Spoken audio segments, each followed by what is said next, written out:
In 2022, Porsche was the single most profitable car brand on earth per vehicle, margins of 18% in an industry where 8 is considered healthy. It went public that year at a valuation of 75 billion euros, briefly worth more than its own parent company, Volkswagen. If you wanted to bet on one automaker never failing, this was the one. 3 years later, its operating profit fell 98%. And the announcement it made on the way down just changed what every other car company does next. The bet. To understand how a company this strong fell this fast, you have to go back to the moment it decided to go all in. In 2020, Porsche launched the Taycan, its first fully electric car. And the Taycan was not a cautious experiment. It was a declaration. Porsche was telling the world it could own the luxury EV market the way it had owned sports cars for 70 years. Better build quality than Tesla, sharper handling, real leather instead of vegan marketing, and a badge on the hood that no startup from California could buy at any price. Then the company went further than almost any legacy brand dared. In 2021, CEO Oliver Blume stood up and announced the target. By 2030, 80% of all Porsches sold would be fully electric. The Cayenne, the Macan, the Panamera, the 718, all of it going electric or hybrid. The only survivor would be the 911, kept on gasoline as the soul of the brand. Everything else would plug in. Porsche poured billions into making it real. Around 2.7 billion euros into EV production facilities, another 1.7 billion into the platforms and software. It partnered with a Swedish battery startup called Northvolt to supply the cells that would power the entire electric future. The roadmap was clear, fully funded, and aggressive. If any traditional car maker was going to make the electric leap and come out the other side stronger, the smart money said it would be Porsche. And at first, it looked like the smart money was right. The Taycan won awards. In 2023, it sold around 41,000 units, and for a sedan starting above $90,000, that was genuinely impressive. Analysts called it the thinking person's Tesla. The strategy looked watertight. Then the most important market in the world walked away. China stopped buying. By 2021, China had become Porsche's single largest market. Over 30% of every Porsche sold worldwide went to Chinese buyers, nearly 96,000 cars in a single year. The company had opened dealerships in every major city, hired thousands of local staff, and built a regional headquarters in Shanghai. China was not a side market. China was the foundation the entire plan stood on. If that foundation had held, the electric strategy might have worked. But Chinese buyers did something nobody in Stuttgart expected. They stopped caring about the badge. In 2024, Porsche's sales in China fell 28%, from 79,000 cars down to 57,000. And the Chinese car market was not shrinking. People were buying plenty of cars. They just were not buying Porsches because local brands had changed what a car was supposed to be. BYD, NIO, and Xiaomi launched electric cars that were genuinely more advanced than the Taycan and dramatically cheaper. The clearest example came from Xiaomi, a company most people knew as a phone maker. Xiaomi launched its very first car ever, the SU7, and sold over 100,000 of them in 2024. That car had better software, smoother smartphone integration, more advanced driver assistance features, and it actually beat the Taycan's own lap record on a track in Shanghai. A phone company, on its first attempt, out-engineered a Porsche. And here is the part that should worry every legacy automaker. The average Chinese EV buyer is around 36 years old, and that buyer does not care about 70 years of racing heritage. To that generation, a car is a smartphone on wheels. They judge it by screen, software, charging speed, and self-driving capability. Porsche's entire identity, the motorsport history, the mechanical precision, the story behind the machine meant almost nothing to the exact customers it needed most. Think about how brutal that really is. For decades, the entire business model of a luxury car brand rested on a single idea. You pay a premium for the badge, for the history, for the story. But a 36-year-old in Shanghai puts a Taycan next to a Xiaomi SU7 and the story does not move them. The spec sheet does. And on the spec sheet, the Chinese car wins on nearly every line. By May of 2024, it got so bad that Chinese Porsche dealers refused to accept new cars from the factory. They had too much unsold inventory already, and they demanded that headquarters in Germany send them money just to manage the vehicles sitting on their lots. The dealers were in open revolt against the brand. Therefore, Porsche did something it had never done in its history. It panicked. The discounts that broke the brand, Porsche started cutting prices. Not quietly, hard. Dealers slashed up to 35% off the Taycan and even knocked more than 10% off the sacred 911 just to move metal off the lot. And that decision destroyed the one thing Porsche could never afford to lose: its premium image. Because the entire point of a Porsche is that it is not on sale. A Porsche is the car you wait for, save for, feel fortunate to own. If it starts showing up at 35% off, something has broken.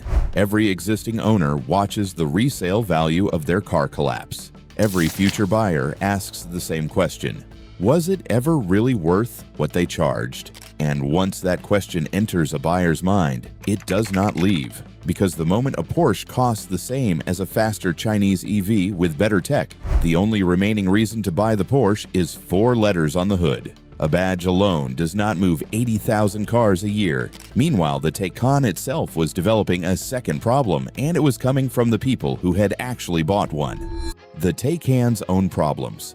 Consumer Reports named the Taycan one of the most unreliable vehicles of 2023. Owners filled forms with the same complaints. Warning lights demanding they pull over immediately on the highway. Complete system failures. Battery problems serious enough to trigger 5 major recalls. Cars stuck in service for months because the parts were not available, and the technicians had never encountered the specific failure before. But the reliability was not even the biggest issue. The biggest issue was simpler and harder to fix. On the numbers EV buyers actually compare, the Taycan was not competitive. A base model cost nearly $90,000 and delivered around 310 kilometers of range. A cheaper Tesla Model S went nearly twice as far. At the top of the lineup, the Taycan Turbo S cost almost $190,000 and still managed only about 310 kilometers. A Tesla Model S Plaid cost less than half of that, offered nearly 650 kilometers of range, and posted stronger performance numbers. If a buyer simply read a spec sheet, the comparison made no sense. And in 2024, spec sheets were all that mattered. Then the foundation under the whole strategy collapsed entirely. The dominoes. In November of 2024, Northvolt, the Swedish battery company at the center of Porsche's entire electric roadmap, filed for bankruptcy. The battery supply vanished. The new electric 718, originally planned for 2025, got pushed back to at least 2027, a 2-year hole blown through the model lineup. In August of 2025, Porsche shut down its own battery production operation, laid off 200 workers, and wrote off 400 million euros of investment that would now never return a cent. The electric Macan, which had already arrived a year late because of software problems, managed just 18,000 units in its first partial year because it cost roughly $30,000 more than the gas Macan it was supposed to replace, for technology buyers already considered behind. Inside the company, it turned into open warfare. In February of 2025, Porsche fired its own chief financial officer and its head of sales after they publicly contradicted the CEO. The leadership was tearing itself apart over what had gone wrong. And then the numbers landed. In the third quarter of 2025, Porsche's operating profit fell 99%, from billions to 40 million euros. For a company that had been printing money at 18% margins just 3 years earlier, that number was nearly indistinguishable from zero. The board looked at that number and they killed the plan. The surrender. In October of 2025, Porsche quietly abandoned the 80% electric by 2030 target, the single most important commitment of its entire strategy. No replacement target, no new date, just a vague promise to keep selling gas, hybrid, and electric models for many years to come. Read that again. The most prestigious sports car brand on earth, the most profitable automaker per vehicle in the world, the company everybody pointed to as proof that the old guard could win the EV race, publicly admitted the plan had failed. In July of 2025, in a leaked letter to 36,700 German employees, CEO Oliver Blume said it plainly. Sales in China had hit historic lows. EV margins were far below gas models, American tariffs were piling on pressure, and then the line that made headlines worldwide: the business model, he admitted, no longer works. The company announced 3,900 job cuts by 2029 and a permanent production cap of 250,000 cars a year, roughly 20% below where it had been operating. Taycan production was cut from 2 shifts to 1. By January of 2026, Bloom himself was gone, replaced by a new CEO, Michael Leaders, brought in from McLaren and Ferrari to try to rebuild what was left. This was not a brand riding out a bad quarter.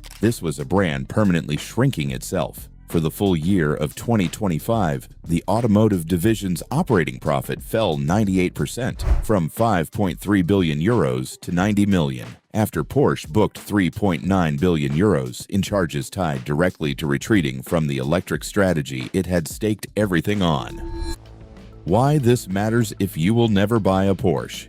Here is why you should care about this, even if a Porsche will never sit in your driveway. Porsche was the control experiment. It had everything the EV transition was supposed to require. It had money, more per car than almost anyone. It had 70 years of engineering talent. It had one of the strongest brands on the planet. It had a head start, launching the Taycan in 2020, while most legacy brands were still drawing sketches. If any traditional automaker was going to cross the electric bridge and come out stronger, the safe bet was Porsche. It failed anyway. Not because it got lazy, not because the Taycan was a bad car. In pure engineering terms, it is a brilliant machine. It failed because the rules changed underneath it, and no amount of money or heritage could change them back. If Porsche could not win on prestige, neither can Mercedes. If Porsche could not out-engineer a phone company on its first try, neither can Audi. The Chinese EV makers are not just cheaper, they iterate faster on software, respond faster to what buyers want. And they are doing it while legacy brands are still arguing internally about how quickly to move. And there is a second lesson hiding inside this one about what happens when you bet everything on a single timeline. Porsche did not just go electric, it announced a hard target, 80% by 2030, and poured billions into infrastructure built around that exact assumption. When demand did not arrive on schedule, all of that spending turned into a liability overnight. Factories sized for a future that came late, a battery partner that went bankrupt, a model that launched into a market that had already moved past it. The brands that hedged, the ones keeping gas, hybrid, and electric alive all at once, suddenly look far smarter than the brand that went all in. Porsche was supposed to be the proof that the old guard could survive the electric transition. Instead, it became the warning. Every executive at every legacy automaker is looking at Stuttgart right now and asking the same question. If it happened to them, with everything they had going for them, what is protecting us? If this story was worth your time, subscribe and tell me in the comments. Is Porsche going to claw its way back? Or is this the beginning of something much bigger?